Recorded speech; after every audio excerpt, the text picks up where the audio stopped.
औलादे मुजाद्दिदुज़्ज़मान भाईजान हुजूर किबला सिलसिलाए हक फुरफुरा शरीफ লক্ষ লক্ষ যুবকের আইকন আমাদের মেহরাব সিদ্দিকী ভাইজান নারে দেখবে এবং একটি শাল আমাদের সাহেব দিয়ে ভাইজানকে বরণ করে নিচ্ছেন। আল্লাহ পাক কবুল করেন।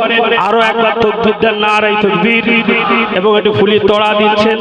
আরো একবার তাকবীর দেন, নারে তাকবীর, নারে তাকবীর। মাশাআল্লাহ, আপনারা সকলেই বসেন। যারা ফাঁকায় আছেন আমি একটু অনুরোধ করব, ভাইজানের মোহাব্বতের মানুষ যারা জায়গা নেই দেখতে পাচ্ছি, তথাপিও কমিটি ভাইরা চাটা দিয়ে দিচ্ছেন, আপনারা একটু ভিতরে বসে যান। দরুদ শরীফ পড়েন। আল্লাহুম্মা বারবার দাঁড় করার চেয়ে মুরব্বী মানুষরা আছে, দাঁড়ালে কষ্ট হবে তো। না ঠিক আছে,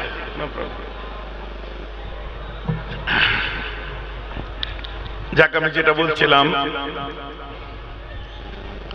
তো সবার মধ্যে আমার বক্তব্য এইটা। দেখুন, আমরা দরুদ শরীফ পড়ছি, যে কোনো বিষয় নিয়ে তো আরম্ভ করে দিতে পারি কি পারি না?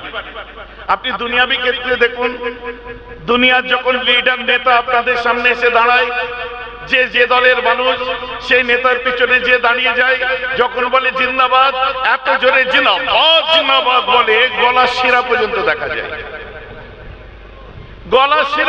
দেখা যায়, কি দাদা খুশি হবে, নেতা খুশি হবে, লিডার খুশি হবে। সত্যি তাই, দুনিয়ার নেতার নামে জয়ধ্বনি দিন, নেতা খুশি হবে। বাড়িটাকে সুন্দর বলুন, রাজমিস্ত্রি খুশি হবে। রান্না সুন্দর বলুন, বাবুর্চি খুশি হবে। বাগান সুন্দর বলুন, মালিক খুশি হবে। আপনার নিজের পরিবারকে সুন্দর বলুন, স্ত্রী খুশি হবে। নিজের গাড়ি সুন্দর বলুন, মনটা খুশি হবে। কিন্তু মুস্তাফাকে যখন সুন্দর বলবে, মুস্তাফার নামে যখন দরুদ তুলবে, তখন মুস্তাফা শুধু নয়, রাসূলের গুণগান করে আল্লাহ রাসূলের উপর দরুদ পড়লে, তার জয়ধ্বনি দিলে আমার আল্লাহ খুশি হবে। জোরে বলুন সুবহানাল্লাহ। কারণ আমার রাসূল কেবলমাত্র পশ্চিমবঙ্গের কোন লিডারের মতো লিডার ছিলেন না, ভারতের বঙ্গালী সাম্রাজ্যের কোন শাহেনশাহ বা বাদশার মতো ছিলেন না, ইংল্যান্ডের টনি ব্লেয়ারের মতো ছিলেন না, আমেরিকার ডোনাল্ড ট্রাম্পের মতো ছিলেন না। আমার রাসূল ছিলেন নেতাদের নেতা, শাহেনশাহদের শাহেনশাহ, বাদশাদের বাদশাহ। The greatest leader of all time was Muhammad. বিশ্বের বুকে সর্বকালের শ্রেষ্ঠ লিডার যিনি ছিলেন, ওটা আমার নেতা, তোমার নেতা, বিশ্বনবী মুস্তাফা। জোরে বলুন সুবহানাল্লাহ।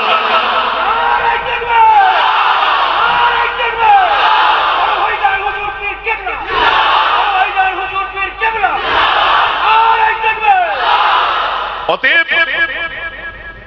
আমরা দরুদ শরীফ পড়ছি আল্লাহকে খুশি করার জন্য, যে গোলামরা গোলামের সাবুত দিয়েছে। বুখারী শরীফ খুলুন, সহিহ রিওয়ায়াত, হুজুররা আছেন, মুফতি সাহেব আছেন, যে আল্লাহর রাসূল কাবা শরীফের সামনে দাঁড়িয়ে আছেন মক্কায়। কখন? হুজ্জাতুল বিদার সময়। আর হজ কি মাসে হয়? জিলহজ মাসে হয়। কোন সময়? মক্কায় অবস্থান করছেন, আরাফা মুজদালিফা মিটে গেছে, মিনায় এসেছেন কুরবানি করে, একদম শেষ লগ্নে হজের এসে পৌঁছেছেন। হঠাৎ করে আমার রাসূল সাল্লাল্লাহু আলাইহি ওয়াসাল্লাম চোখটা বন্ধ করে নিয়ে বলছে, এই আমার সাহাবারা, এটা কোন জায়গা? সব সাহাবারা চুপ। কেন জানতেন না ওটা বালাদুল আমিন? কেন জানতেন না এটা মক্কা? চুপ। এই আমার সাহাবারা, এটা কি মাস গো? কেন হুজ্জাতুল বিদার সময় সাহাবারা জানতেন না জিলহজ মাস? হ্যাঁ আমার সাহাবারা, আজকে দিনটা কোন দিন গো? কেন সাহাবারা জানতেন না কুরবানির দিন? হজ হয়ে গেছে, মিনায় দাঁড়িয়ে আছেন। ভাইজি আমার কথা বুঝতে পারছেন? অপর হাদিসে ওই বুখারী শরীফে সাহাবায়ে কেরামদের জিজ্ঞাসা করা হলো, যেখানে হযরতে ওমর ইবনুল খাত্তাব থেকে আরম্ভ করে, যেখানে উসমান গনি থেকে আরম্ভ করে একদম জাইয়ের সাহাবায়ে কেরামরা সেখানে হাজির ছিলেন। জিজ্ঞাসা করা হলো, আচ্ছা, আল্লাহ রাসূল যখন জিজ্ঞাসা করলেন, এখান থেকে শুনুন, আল্লাহ রাসূল যখন জিজ্ঞাসা করলেন এটা কোন জায়গা, আপনারা মক্কা বললেন না কেন? রাসূল যখন জিজ্ঞাসা করলেন কি মাস, আপনারা জিলহজ বললেন না কেন? রাসূল যখন জিজ্ঞাসা করলেন আজকে কোন দিন, আজকে জবা নাহারের দিন, কুরবানির দিন, বললেন না কেন? সাহাবায়ে কেরামরা ওই সময় বলেছিলেন রাসূলুল্লাহর সামনে আমাদের কি কথা চলে? আমি হয়তো বলতাম মক্কা, কিন্তু মুস্তাফার মেজাজ কোন দিকে আছে জানি না। আমরা মক্কা বললে রাসূল যদি মদিনা বলে দিতেন, আমার আল্লাহ মক্কাকে মদিনা বানিয়ে দিতে। রাসূলের মেজাজ কোন দিকে জানি না। আমরা যদি জিলহজ বলতাম আর রাসূল যদি মুহররম বলতেন, আল্লাহ মুহররমকে জিলহজকে মুহররম বলে দিতেন। আমরা যদি বলতাম কুরবানির দিন আর রাসূল যদি বলতেন এটা ঈদুল ফিতরের দিন, আল্লাহ হয়তো ঈদুল ফিতর বানিয়ে দিতেন কুরবানির দিনকে। আরে এক কথায় সাহাবারা এটা বলতে চেয়েছেন, আমার রাসূল খারাপটাকে হারাম যতক্ষণ না বলেছে খারাপ হয়নি, আর ভালোটাকে যতক্ষণ না হালাল বলেছে ততক্ষণ ভালো হয়নি। লোহাবে মুস্তাফার দিকে, নবীজির ঠোঁটের দিকে আমরা তাকিয়ে থাকি। আমার রাসূল বলেছে কোরআন তৈরি হয়েছে, রাসূল বলেছে হাদিস তৈরি হয়েছে, আমার রাসূলের ঠোঁটটা নড়েছে, শরীয়তে ইসলাম তৈরি হয়ে গেছে। এখানে অন্য কোনো কথা চলতে পারে না। আমার নবী সব জানতেন, সব জেনে বলছেন আমাদের হুজুরের মিজাজ এখন কোন দিকে আছে কি জানবো।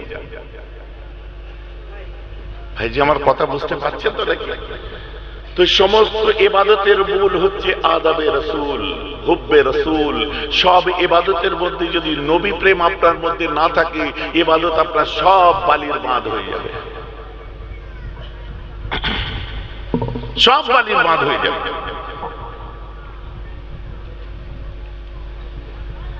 এমন কোন লফজ মুখ দিয়ে উচ্চারণ করা যাবে না যে কথার মধ্যে গুস্তাখি, বেয়াদবি, নুক্তা পরিমাণ, চুল পরিমাণ, মাছির মাথা পরিমাণ, ছুঁচের মাথা পরিমাণ যেন কোনো বেয়াদবি না থাকে। যার জন্য সাহাবায়ে কেরামরা রাসূলুল্লাহ চলে আসলে চুপ করে থাকতেন, কথা বলতেন না।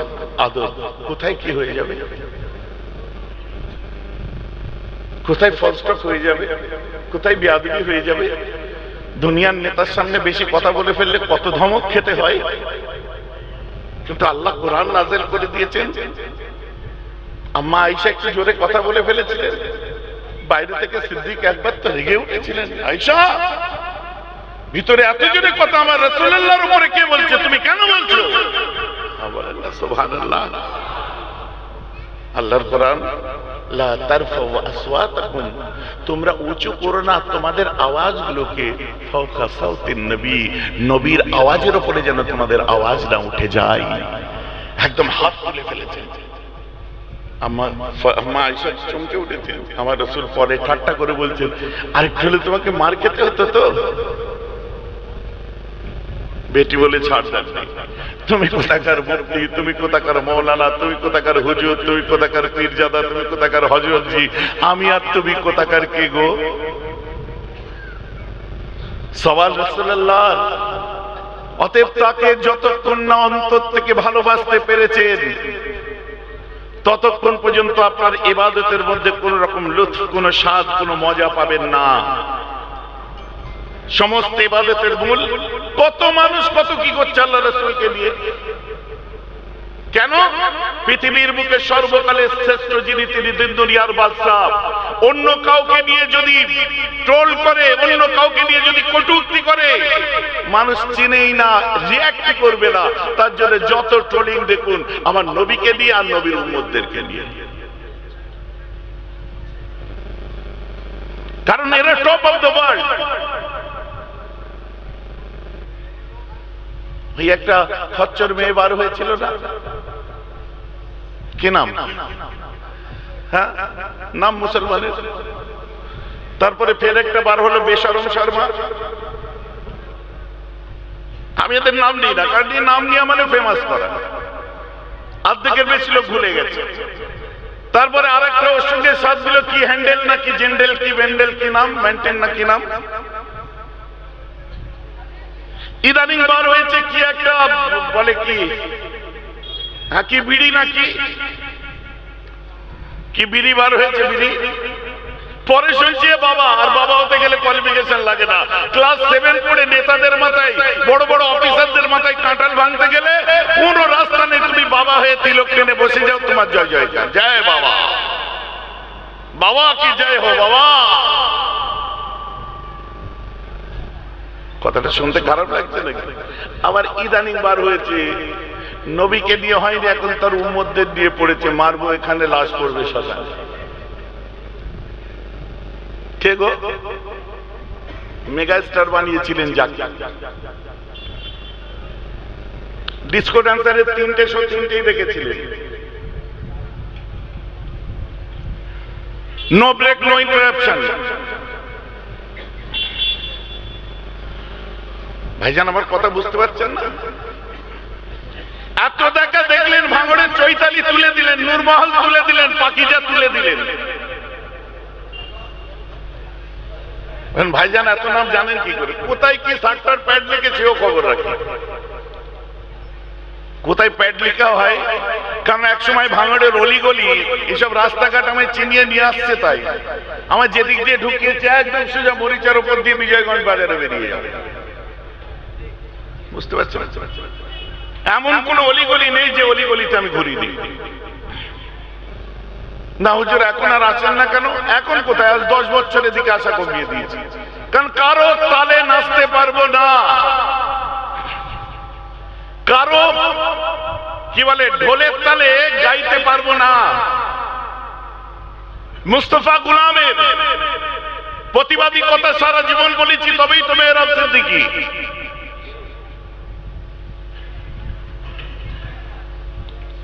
এলাম না, সেটিং এর হুজুর খুঁজে বার করো, তাদেরকে দিয়ে করো। চলেও ছিল, বেশি দিন টিকলো না, মশলা নেই। ভাই আমার কথা কাউকে খারাপ লাগছে নাকি? চুপ রহো তো কলেজা জ্বলতা है, कुछ कहो तो फिर रुसवा है। চুপ করে থাকলে কলিজার ভেতরে জ্বালা করে, আর কিছু বললি নিজেদের মধ্যে মন টানাটানি, মুখ ভারাভারি হয়ে যায়। রাগ করবেন না আমার কথায়, না না অ্যাকসেপ্ট করতে পারবো না আমি। এমএলএ সুনাম করব, আর ওমর ফারুক নাতিক বিল হক সওয়া ওযীর নবী আল মুস্তাফা সানি আল খুলাফা হযরত ওমর ইবনে আল খাত্তাব রাদিয়াল্লাহু তাআলা আনহু। এমএলএ সুনাম করতে গিয়ে আমি ওমর ফারুকের উপমা দেব না, ওসব মশলা আমার কাছে চলে না। তাজ বিকতা, তख्त बिकता, गली गली बेइज्जत बिकता, मंदिरों में पंडित बिकता, और किसी जगह जाके देखो हुजूर भी बिकता। ताज बिकता, तख्त बिकता, गली गली में इज्जत बिकता, मंदिरों में पंडित बिकता, किसी किसी जगह देखो हुजूर भी बिकता। ऐ खुदा अगर आप भी पर्दे में ना होता, नाउजुबिल्लाह, अगर आप भी पर्दे में ना होता तो इस कमबख्त बंदू ने और हुजूर ने आपको भी बेचने का कोशिश करता। টুপি বিক্রি হয়, চেয়ার বিক্রি হয়, গলি গলিতে ইজ্জত বিক্রি হচ্ছে, কত পণ্ডিত বিক্রি হচ্ছে, কত হুজুর বিক্রি হচ্ছে। তাই বলছি, শায়ের দুঃখ করে বলছে, আল্লাহ আপনি পর্দায় ছিলেন তাই, নালে এই হুজুররা কোনদিন আপনাকেই বেঁচে দিতেন। নাউজুবিল্লাহ বলেন, হচ্ছে তাই। আমি যদি আপনাদেরকে তথ্য তুলে ধরে ধরে বলি, সারা ভারতবর্ষের মানচিত্র দেখায়, কিসের পক্ষে কিসের বিরুদ্ধে কারা ফতোয়া দিয়েছিল, বুঝে যাবে। গোলামি যখন মুস্তাফার করছে, আমার রাসূল যে রাস্তা দেখিয়েছে সেই রাস্তায় চলার চেষ্টা করি, তার চৌকাঠে তার দরজায় পড়ে থাকি। মর্জি এলে দোর খুলবে, মর্জি আসবে না দোর খুলবে না। মালিক মালিক থাকবে, গোলাম গোলাম থাকবে। গোলামের কাজ গোলাম করবে, মালিকের কাজ মালিক করবে।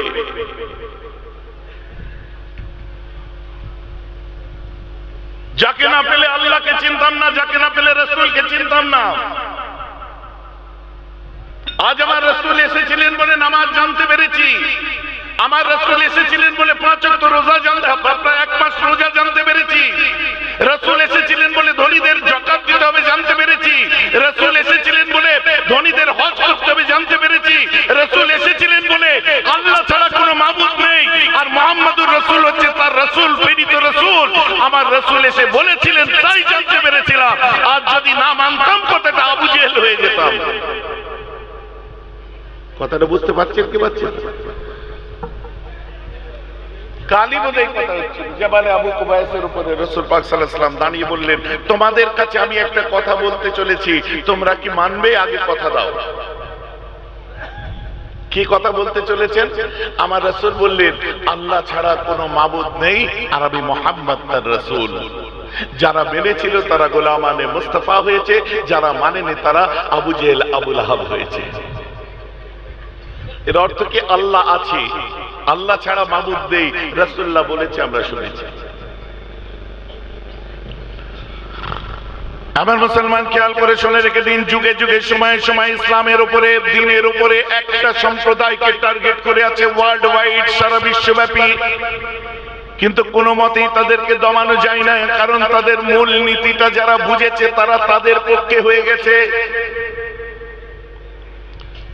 আমি আজ কোরআন হাদিস একটু পরে বলবো, কারণ কোরআন হাদিসের ওয়াজ করুন মাশাআল্লাহ, কোরআন হাদিস ইনশাআল্লাহ আলহামদুলিল্লাহ কোরআন হাদিসের বাইরে কোনো কথা নয়, ভাষান্তর করে আমি কেবলমাত্র বলছি। আমার আল্লাহ আমার রাসূলকে কোরআন পাকের মধ্যে বলে দিচ্ছেন কিনা, পৃথিবীর বুকে রাসূল আমি আল্লাহ আপনাকে মহান আখলাকের অধিকারী করেছি, আমি আপনাকে মহান চরিত্রের অধিকারী করেছি। কোরআন পাকের মধ্যে 29 পারা খুলুন, দেখে নিন। নুন ওয়াল কালামে আমা ইয়াসতুরুন পড়ুন।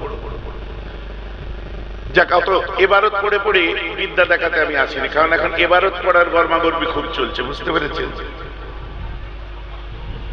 2-4 দিন ইবারত পড়তে শিখে বলছে ইবারত পড়তে জানে, এই পড়তে জানে, ওই পড়তে জানে, সব মোল্লা মামা হুজুর মুফতি প্রফেসর তাদের প্রতি আঙুল তুলে দেওয়া হচ্ছে। জার্সি গরুর দুধেও এত ঝাঁজ, চুলোয় তুললেই ফোঁস করে ওঠে, উতলে ওঠে খালি। বলে কি রে? বলে দুধের ঝাঁজ কি, বাপরে বাপ, চুলোয় তুলতে দেরি নেই, ফুস করে উতলে উঠেছে। তাড়াতাড়ি ফুঁক দে, ফুঁক দে, ফুঁক দিয়ে দেখে মাল তলাই পড়ে আছে। উতলালে হবে না। আপনার হাসছেন কেন? আপনাকে কেস খাওয়াবেন নাকি? আমি তো এমনি ওয়াজ করছি, আমি ইন জেনারেল বলছি। মিস্টার ডেভেনপোর্ট ঠিক এই জিনিসটাই ধরেছিল, কি দ্য অ্যাপোলজি ফর মুহাম্মদ। শোনেন, এই যে বিড়ি ফিরি এরা আজকাল এসেছে, এর আগে আমার রাসূলের বহু বদনাম করেছিল উইলিয়াম মুরের মতো মানুষেরা, যারা স্যার উপাধি প্রাপ্ত। আমার রাসূলের বদনাম করেছিল ডেভেনপোর্টের মতো মানুষেরা, তাই সে গ্রন্থ লিখেছে, নিজেকে অ্যাপোলোজাইজ করেছে, নিজের ভুল শুধরে নিয়ে বই লিখেছে দ্য অ্যাপোলজি ফর মুহাম্মদ সাল্লাল্লাহু আলাইহি ওয়াসাল্লাম। মুহাম্মদ সম্পর্কে যত ভুল ধারণা ছিল সেই ভুল সংশোধনের জন্য বই লিখলাম। সুবহানাল্লাহ। কারণ তারা পড়ালেখা জানতো, তাই করেছে। আর এরা ক্লাস 7 পাস, বাবা ও কি করবে, তিলক টানলি হুজুর হয়ে গেছে, তো নবীজির বদনাম করবেই। কারণ একটাই শর্টকাট উপায়, তাড়াতাড়ি করে বেশি কিছু মানে ফেমাস হতে গেলে মুসলমানদের বিরুদ্ধে বলো। মেগা স্টার কি বলে, disco dancer, I M A disco dancer, সেও আরম্ভ করে দিয়েছে। বলে মুখে বলবো না, যা যা করার সব করব, ধরে নিন এর মধ্যে সব কিছুই আছে। তিস্তার পানিতে নাকি কেটে ফেলে দেবে, নাহলে পুঁতে দেবে। ইয়া আল্লাহ, নিজে উঠে দাঁড়াতে পারছে না, ঠট করে কাঁপছে, বলে পুঁতে দেবে। আরে রিয়েল লাইফ আর রিয়েল লাইফে তফাৎ আছে, আমি তো তাই চিৎকার করে বলেছিলাম। ভারতবর্ষের বুকে বাস করি, কোন কিরায়াদার নয়, ভারতবর্ষের জমিনে বাস করি, কোন ভাড়াটিয়া নয়। আমরা ভারতবর্ষে বাস করি, বাই ডিফল্ট জন্ম ভারতে নিয়েছি, কিন্তু বাই চয়েস আমরা ইন্ডিয়ান, বাই চান্স আমরা ইন্ডিয়ান নয়। আপনি মাথায় রাখুন, দিল্লির বুকে চলে যান, যাদেরকে নিয়ে আজ কটূক্তি করছে মেগাস্টারকে আমি বলছি, ইন্ডিয়া গেটের নিচে যখন আপনার দলের প্রধানমন্ত্রী দাঁড়িয়ে মশাল জ্বালায়, ওই মশালে দেখতে পাবেন ওপরের দিকে আস্তে আস্তে ভাই ও বাহন বলে মাথা তোলে। কারণ ওই দিল্লির ইন্ডিয়া গেটে ৯৭,০০০ শহীদের নাম লেখা আছে, যারা ভারতের জন্য, মাতৃভূমির জন্য, হিন্দুস্তানের জন্য রক্ত দিয়েছে, জীবন দিয়েছে। তার মধ্যে শিখেদের নাম আছে, ইসাইদের নাম আছে, আদিবাসীদের নাম আছে, দলিতদের নাম আছে, যার মধ্যে নাম আছে হিন্দুদের। এবং ওই ৯৭ হাজারের মধ্যে কেবলমাত্র মুসলমানদের 65,000 শহীদের নাম লেখা আছে। জোরে বলুন সুবহানাল্লাহ।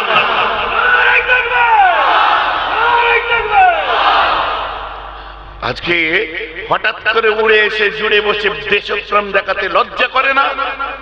আর আমি আমার বাংলার মুসলমান হিন্দু সমস্ত সম্প্রদায়কে বলি, যেহেতু ফুরফুরা পীর সাহেব কেবল মুসলমানদের নয়, সম্প্রীতির বাংলা বিবেকানন্দের বাংলা, সম্প্রীতির বাংলা ঠাকুর রামকৃষ্ণ পরমহংসদেবের বাংলা, সম্প্রীতির বাংলা। এই বাংলায় শারদা মায়ের আতুর ঘর, এই বাংলায় আছে মা রাজবল্লভী মন্দির, এই বাংলায় আছে বাবা তারকনাথের মন্দির। হিন্দু সম্প্রদায়ের মানুষদের ধর্ম শিখতে যোগী আদিত্যনাথের ভাদরের কি প্রয়োজন আমি তো বুঝে উঠতে পারি না। আমার তো মনে হয় মর্যাদা পুরুষোত্তম শ্রীরামের হনুমানই আমার দেশের হিন্দু সম্প্রদায়ের মানুষের জন্য যথেষ্ট। আর তিনি এসেছিলেন পৃথিবীর বুকে সবার জন্য, কল্যাণের জন্য। এটা আপনি আজ অস্বীকার করছেন। একটা জাতিকে আপনি অস্বীকার করে, একটা জাতিকে ছোট করে, তেমন নাকি আমাদেরও ধর্ম শিখার জন্য জামিয়া সালাফিয়ার দরকার নেই, আমাদেরও ধর্ম শিখার জন্য কোন আপনার নাম ভাঙানো ধর্মিকের দরকার নেই, লাদেনের দরকার নেই, দাউদ ইব্রাহিমের দরকার নেই, আপনার মাসুদ আজহারের দরকার নেই, ওইসব উলফল জিনিস এদের দরকার নেই। আমাদের জন্য বৈশাখ আল্লামা রুহুল আমিন যথেষ্ট, আমাদের জন্য 5 হুজুর যথেষ্ট, আমাদের জন্য বজলুর রহমান দরগাপুরি যথেষ্ট, আমাদের জন্য মইজুদ্দিন হামিদি যথেষ্ট, আমাদের জন্য মাহমুদ বখতিয়ারি যথেষ্ট, আমাদের জন্য বঙ্গপুত্র দাদা হুজুরি যথেষ্ট। জোরে বলুন সুবহানাল্লাহ। ভাই, যে আমার কথা আপনারা বুঝতে পারছেন তো?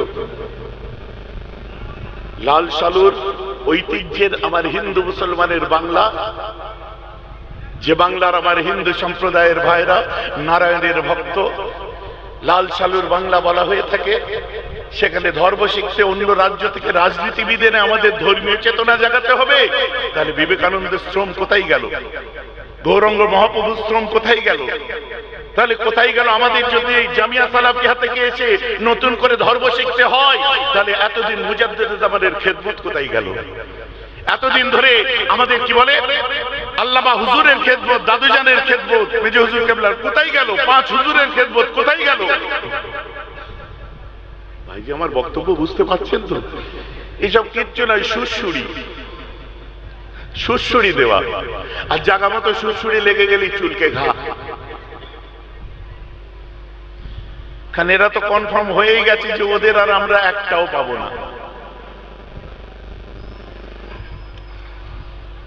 এখন সব ধর্মীয় ইস্যু নিয়ে, উপনির্বাচন চলছে, ধর্মীয় ইস্যু নিয়ে সব ময়দানে নেমেছে। যাও ধর্মীয় ইস্যু নিয়ে পেট্রোল পাম্পে যেয়ে বলো আমি ধর্ম নিয়ে রাজনীতি করি, আমার তেলটা ভরে দাও, পয়সা দেওয়া যাবে না, দেবে? ট্রেনে উঠে পড়ো আমি ধর্ম নিয়ে রাজনীতি করি, আমার টিকিট লাগে না।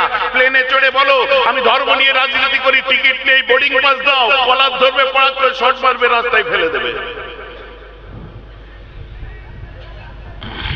ভাই, যে আমার কথা বুঝতে পারছেন তো নাকি? রাগ করলে হবে না, দুঃখ নিলে হবে না। এটা ওয়াকিয়া শোনাই, ছোট্ট ওয়াকিয়া।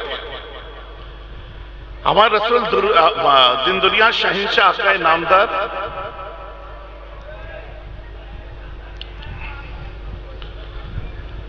আচ্ছা, ওদিকেও ছেলেরা আছে নাকি? ছেলেদের মতো মেয়েদের গলা কেন এখানে?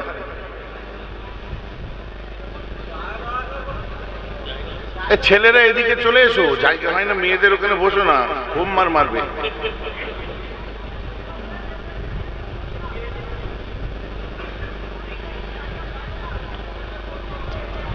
একটু কষ্ট করে বসেন ভাই, সোনার ভাই আমার। ভাই, যে আমার বক্তব্য আপনারা বুঝতে পারছেন? খারাপ লাগছে নাকি? খারাপ নেবেন না। আমার মুসলমান খেয়াল করে শুনে রেখে দিন, আমার রাসূল মক্কার দুর্গমগিরি দুর্গম পথ দিয়ে এক সময় হেঁটে যাচ্ছেন। আমার রাসূলের কাঁধে হেঁটে যাচ্ছেন, সঙ্গে ছিলেন হযরতে উসমান গনি জিন্নুরাইন। ধনী লোক ছিলেন খুব উসমান গনি, উনিও কুরাইশ ছিলেন। উসমান গনি উনিও কুরাইশ ছিলেন। অনেক সময় প্রশ্ন তুলে দেয় যে হুজুর আপনারা নবী পাকের বংশ, খানদানের রাসূল আপনাদের বলা হয়, নবী পাকের বংশের মানুষ বলা হয় কেন? শুনুন, আল্লাহর রাসূলের যে বংশ কুরাইশ বংশ, আমার নবী থেকে নয় গো। আমার রাসূলের বংশ কোথা থেকে জানেন? ইসমাঈল আলাইহিস সালাতু ওয়াস সালামের ছেলে ⁻ 3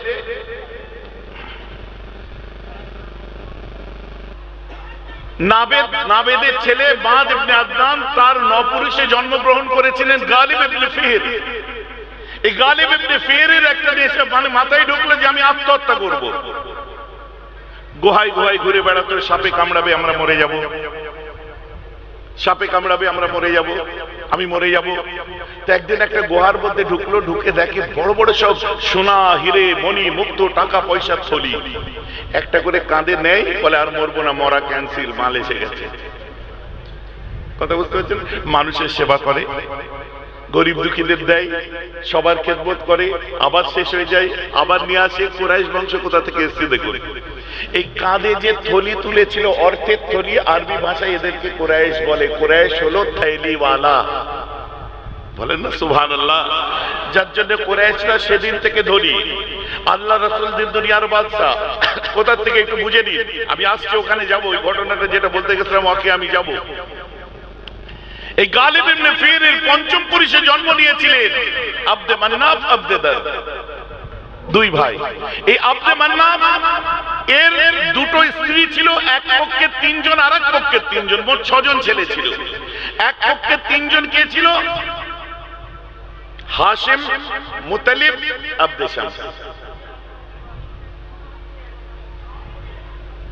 আব্দে শামস যে সে একটু ভিন্ন মতে চলতো, এই মুতালিব আর হাশিম এক মতে চলতো, এদেরকে দু চোখে দেখতে পারতো না। এই আব্দে শামসের ছেলের নাম হচ্ছে উমাইয়া, উমাইয়ার ছেলের নাম আবুল আস, আবুল আসের ছেলের নাম আফফান, আফফানের ছেলের নাম উসমান গনি। আর হাশিমের ছেলের নাম হচ্ছে আব্দুল মুত্তালিব, আব্দুল মুত্তালিবের ছেলের নাম হচ্ছে আব্দুল্লাহ, আব্দুল্লাহ ছেলের নাম আমার সোনার রাসূলুল্লাহ। বলুন না সুবহানাল্লাহ। বুঝতে পারছেন তো নাকি? তাহলে যে আব্দে শামস রাসূলের দিকটা হাশিমকে পছন্দ করতেন না, তার ছেলে উমাইয়া, উমাইয়া আরেক ছেলে হচ্ছে হরব, হরবের আরেক ছেলের নাম আমিরে মাবিয়া, আমিরে মাবিয়ার ছেলের নাম হচ্ছে ইয়াজিদ। তো উমাইয়া ইসলামে উমাইয়া আব্বাসী পিরিয়ড আছে, ওদিকে অত গভীরে আমি যাব না, বোঝাবার জন্য বলছি। তো উসমান গনি জন্ম নিয়েছিলেন কুরাইশ বংশে, একই বংশ।